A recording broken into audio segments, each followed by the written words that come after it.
Good morning, সবাই কেমন আছো? আশা করি সবাই ভালোই আছো। আমি মোটামুটি এমনি ভালো আছি। তো দেখো চান টান করে চলে এসেছি ঠাকুর ঘরে। আজকে তো মঙ্গলবার জানো, এই মাত্র এলাম। তো এবার ঠাকুর ঠাকুর সব পরিষ্কার টরিষ্কার করবো। একটুখানি বেলাই হয়ে যায়, রোজই হয়ে যায় মোটামুটি, কিছু না কিছু কারণ থাকেই। আজকে যেমন মিষ্টি আসেন, এটা একটা বিশাল বড় কারণ, সেই জন্য অনেকটা দেরি হয়ে গেল। আর কালকে তো বৃষ্টি হয়ে অনেকটাই ঠান্ডা হয়ে গেছে, কিন্তু আমি পেছনে পাখাটা চালাইনি। চালালে না প্রচণ্ড আওয়াজ হয় বলে চালাইনি, কিন্তু আমি ঘেমে যাচ্ছি আর কি। যাই হোক, চলো আমার ব্লগটি কিন্তু আজকে আমি এখান থেকেই শুরু করলাম। আমার সঙ্গে থাকো আর ব্লগটা দেখতে থাকো। আমি এখানে দেখো একটুখানি নারকোলের ছোবড়া নিয়েছি, আর তার সঙ্গে দিয়ে দিই একটু কর্পূর, একটুখানি ঘি,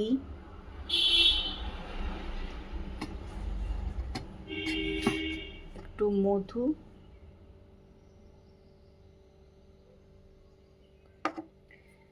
এগুলো সব দিয়ে কিন্তু আমি রোজ করি না, মঙ্গলবার মঙ্গলবার ঠাকুরের একটু আরতি করি। পুজো টুজো হয়ে গেছে, চলে এলাম নিচে, আর একটুখানি যেখানে প্রসাদ ঠাকুরের নিয়ে বসলাম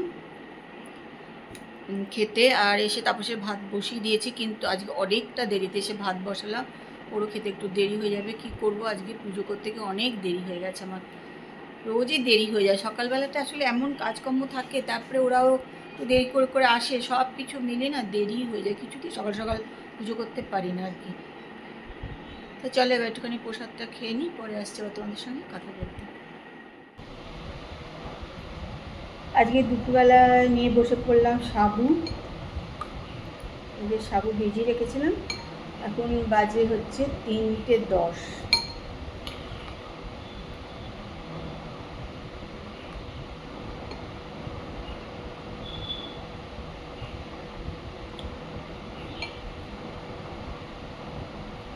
আজকে দুধ দিয়ে সাবু না, আজকে দই দিয়ে সাবু খাচ্ছি।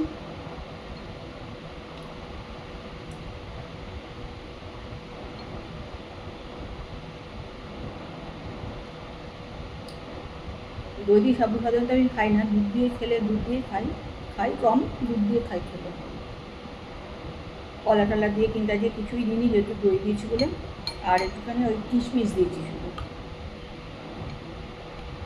আর টক খেতে পারি না বলে দিয়েছি চিনি।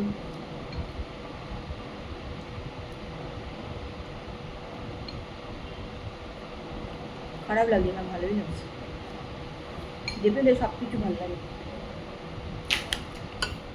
চলো জিমের জন্য তৈরি হয়ে নিলাম, এবার বেরিয়ে পড়ি।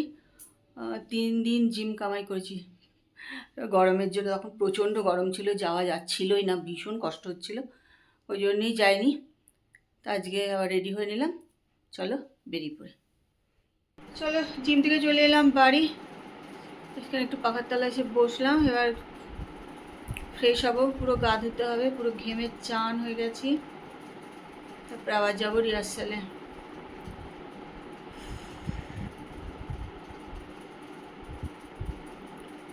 গরম লাগছে, কিন্তু বেশ ভালোই গরম লাগছে। তো চলো ফ্রেশ ট্রেশ হয়ে নিই, তারপরে আসছে আবার কথা বলতে। খেলাম, এসে চাটা খেলাম, ফ্রেশ হলাম, হয়ে আবার দেখো রেডি হয়ে নিলাম। এখন যাব হচ্ছে রিহার্সাল দিতে। এখন দীপা এসছে, দীপা আসলে রুটি করছে, ও রুটিটা করে বেরোলেই আমিও বেরোবো। দীপা এসছে, এখন দীপা রুটি করছে, ও রুটিটা করা হলে তারপরে বেরোবো। আজকে মুশকিল কী বলতো, মঙ্গলবার যে রুটি কিনে নেবো, আজ এরা তো সব দোকানে অন্য খাবার দাবার বানায় না, আজকে আর রুটি কিনে খাওয়া যায় না মঙ্গলবার দিন, এটাই মুশকিল।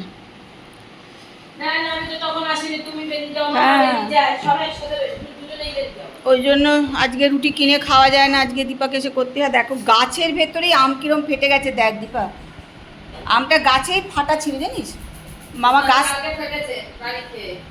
মামা গাছ থেকে পারলো, টস টস হয়ে গেছে, ওই জন্য হ্যাঁ ফেটে গেছে।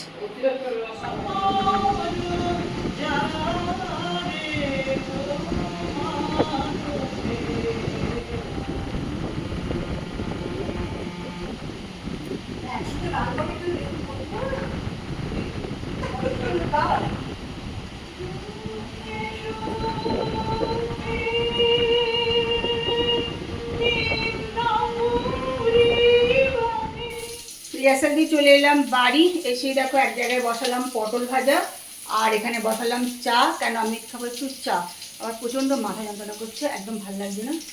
সেখানে একটু পটল ভাজা বসিয়ে দিলাম, কেন রাত্রিবেলায় আমি তো নিরামিষই খাবো, কেন একটু পটল ভাজা রুটি খেয়ে নেবো। চিকনিটা চালিয়ে দিয়ে ধোঁয়া হয়ে যাচ্ছে। চলো চাটা গরম করে নিই, দিয়ে চাটা খেয়ে নিই। এখন দেখো জামা কাপড় কিছু ছাড়িনি, আগে এসে রান্নাঘরে ঢুকলাম, কেন এটা ভাজা বসিয়ে দিলাম, 10টা বেজে গেছে।